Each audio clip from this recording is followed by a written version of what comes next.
Hey everyone, Poindexter here, and we continue our playthrough of the solitaire wargame Western Front Ace. In the last video, our British pilot was killed, so we'll be starting a new career as a French pilot. Our starting date will be the same month our British pilot's career ended, March 1917. Our French pilot's name will be Albert Daladier. Albert begins his officer career as a first lieutenant. And since we're beginning in 1917, he also starts with a prestige point. Now we'll determine where First Lieutenant Daladier will be stationed. In March 1917, we have the choice of these French squadrons. Most are flying Nieuports, but one escadrille has recently transitioned to Spads. We randomly determine which squadron will be assigned with a die roll. And a roll of 2 places us in Escadrille 37, flying Spad 7s, a rugged French scout, but which only carries 1 machine gun, giving it a weak firepower rating. The Spad's speed is comparable to the latest German scouts, but is less maneuverable. The engine is an inline design, not a rotary, which contributes to its lack of agility.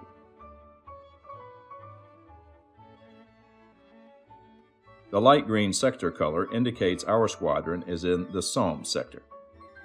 The only French base connected to this sector is Menil-Saint-Georges. Now, it's time to attend flight school.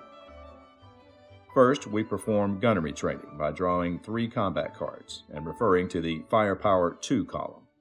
If any of the cards reveal a 4, 5, or destroyed, we gain the gunnery -1 marker, which makes the gunnery skill cost 1 less experience point. The first card is a 4, so we gain the marker, and proceed to flight training. We roll 2 d6 dice and add the result. If we roll a 9 or higher, then we gain the Air Combat Maneuvering -1 marker, meaning the ACM skill will cost 1 less experience point.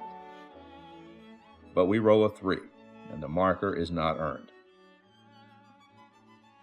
Finally, it's landing training. We roll 2 d6 dice 3 times on the B7 landing chart, adding a +2 to the final total. If none of the rolls adds up to a rough landing, we earn the landing skill for free. The first roll is a 4, modified to 6, which is good. The second roll is a 9, modified to 11, another successful landing. And the final result is another 9, and we earn the landing skill, which subtracts 1 from all future landing rolls. We now select our spare time activities. The player is free to choose one of the 3 choices, but will randomly choose with a dice roll. And we gain extra study time, which gives us an extra experience point. We've completed flight school and gained 1 experience point for graduating. We also add a 2nd point for our extra study time. We'll spend 1 experience point for the precision skill.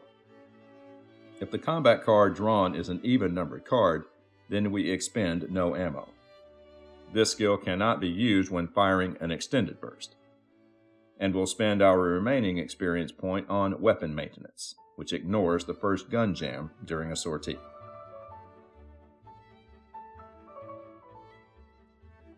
We're ready to begin Albert's first mission. First, we check for any major ground offenses this month, but there are none. Next, we roll for the number of contact patrols.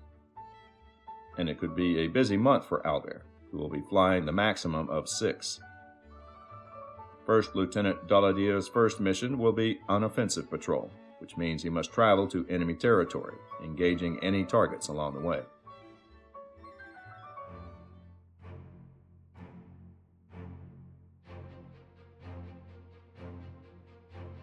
Albert takes off, and we roll for our first encounter. It's a 7, and no encounter takes place. Albert moves to friendly territory, and we roll for another encounter, and the skies remain clear of enemies. Albert moves into no man's land, and manages to cross the front without spotting any aircraft. Albert's SPAD moves into enemy territory and searches the skies for enemy aircraft, and runs into a patrol of German scouts. The flight contains Albatros D3s. And Albert begins combat with the advantage.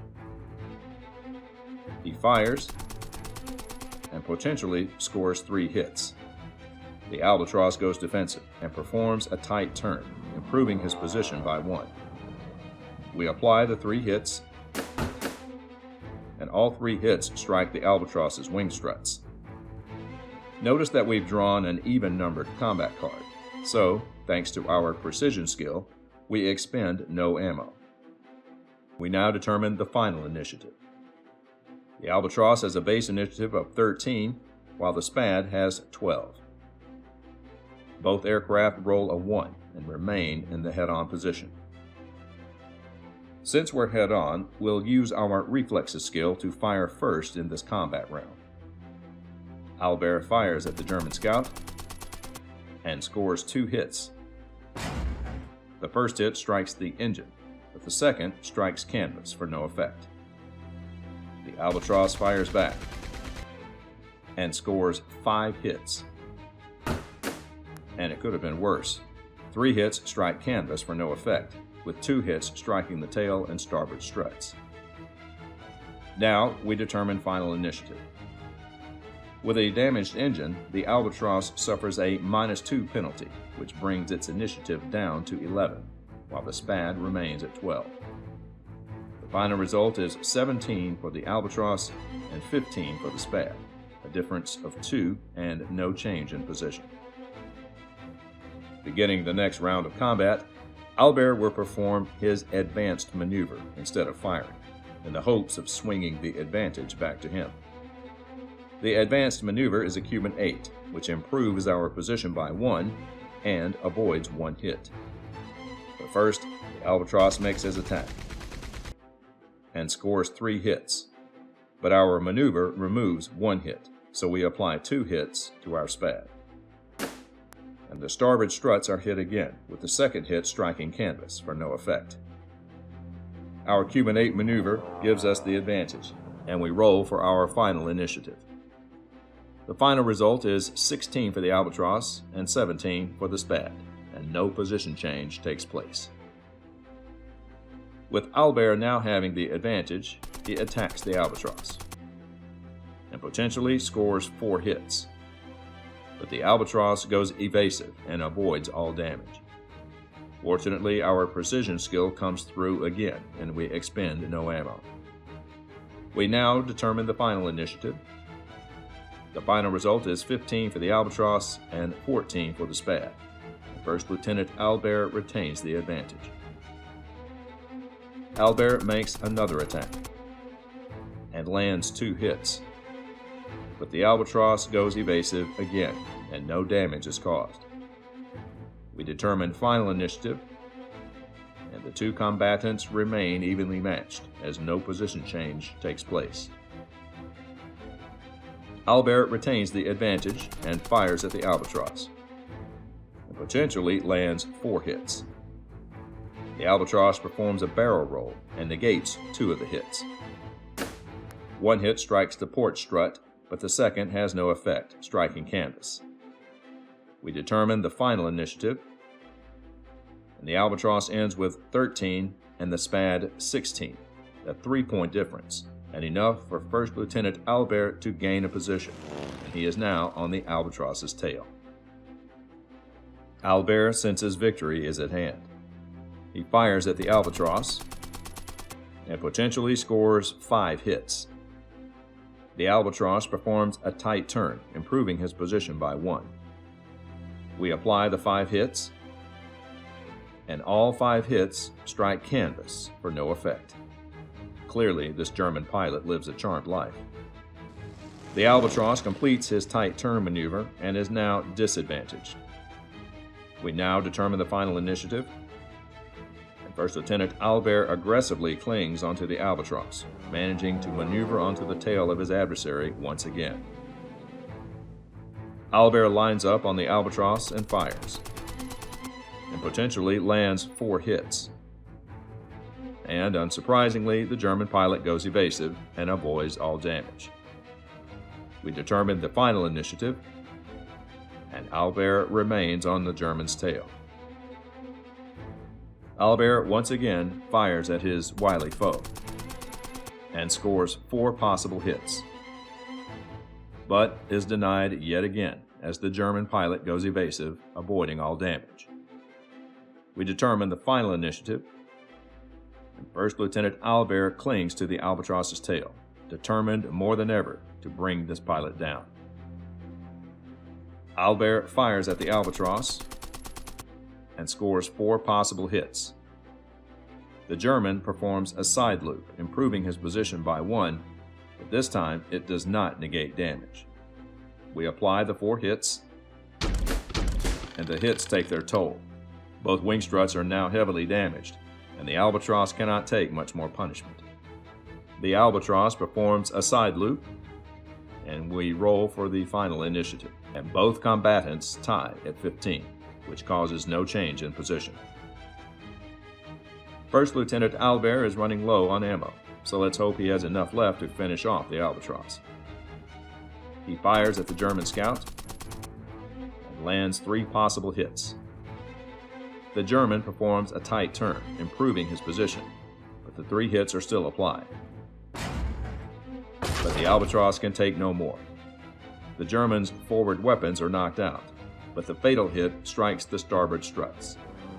The tenacious German pilot completes his tight turn to the head-on position and has the Spad in his sight long enough to see his right wing break off under a hail of gunfire.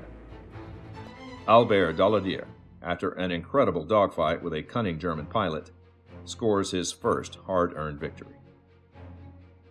It's time to head back home, and Owlbear moves to no man's land.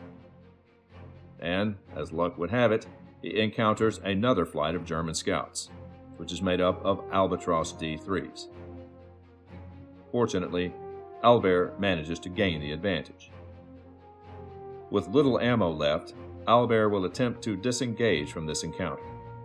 Since he has the advantage, he must roll a 4 or less to succeed. And he does roll a 4.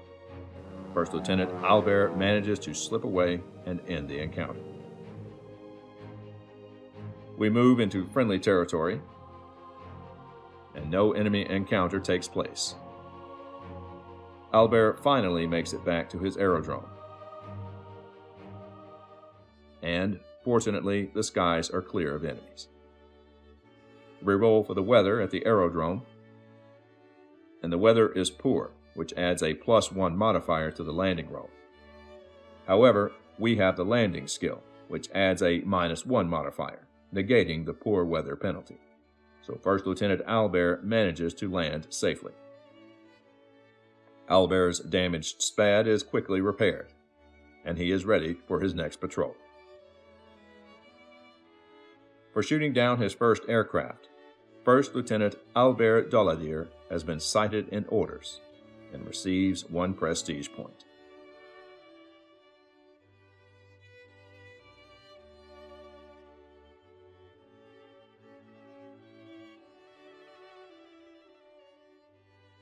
For our second patrol, we'll be flying a balloon busting mission, a dangerous operation. We must fly to no man's land and attack an enemy observation balloon.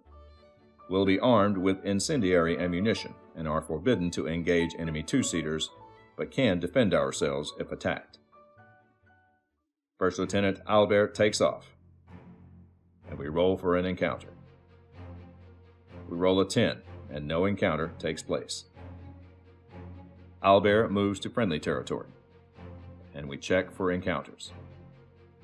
But no enemy aircraft are spotted.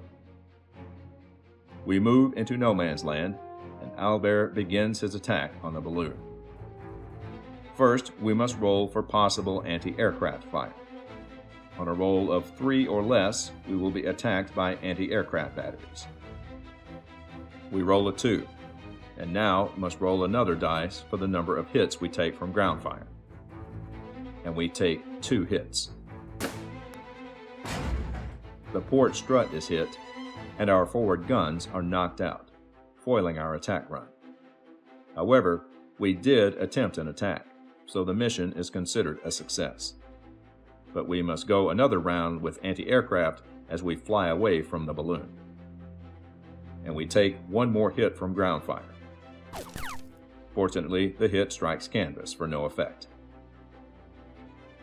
Albert races over no man's land and into friendly territory, and no encounter takes place. Albert arrives over his home field, and we roll for a final encounter, and no enemies are spotted. We roll for the weather over the aerodrome, and the field is completely socked in, which adds +3 to the landing roll. With Albert's landing skill, we apply a -1 modifier to the amount, which means we add +2. We roll a 10, which is modified to 12, and a safe landing, but it was a close one. If our pilot didn't have the landing skill, it would have been a rough landing, and Albert could have been seriously wounded. First Lieutenant Albert received no serious damage to his machine. It is quickly repaired, and he is ready for the next patrol. Though First Lieutenant Albert was unable to destroy the balloon, he did make an attack, so the mission was a success. He receives credit for 2 sorties instead of 1 for the purpose of experience point gain, and his fatigue level is now at 2. And with that, we've reached the end of this video. Our new French pilot performed well on his first 2 missions. His first dogfight was definitely one to remember, as he fought a slippery German pilot for several rounds, who continued to best First Lieutenant Daladier despite having a damaged engine. It was almost a shame to finally down such a practiced and worthy foe. The long dogfight would not have been possible without Albert's precision skill, giving him multiple opportunities to fire without draining his ammo. The balloon-busting mission didn't go quite as planned, with the Spad's guns knocked out at the beginning of the battle and denying Albert another victory. But he managed to survive the gauntlet of anti-aircraft, weak though it was, and make it back safely. Survival is the ultimate goal, and so far, First Lieutenant Albert Daladier is doing just fine. Thanks for watching, and we'll see you on the next patrol.